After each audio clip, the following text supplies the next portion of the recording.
My electronics project was building a galvanometer using a magnetic coil and a compass.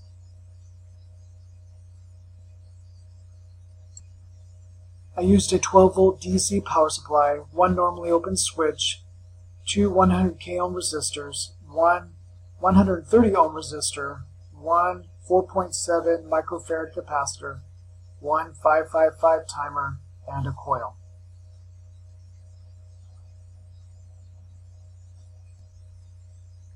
I used the 555 timer so the circuit will apply pulses to the coil that will cause the compass needle to bounce back and forth.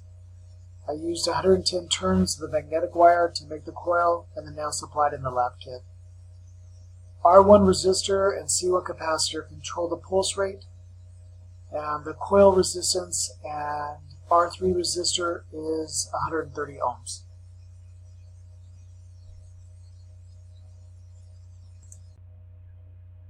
When I energize the coil, electromagnetism is created. Current flows through the coil and creates a magnetic field. The compass shows the presence of the magnetic field and will point in the direction of the magnetic lines of force.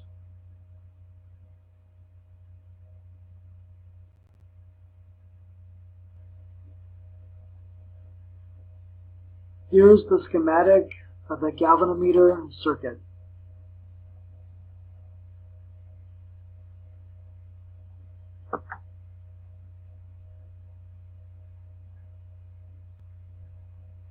I chose the project from an old Radio Shack book.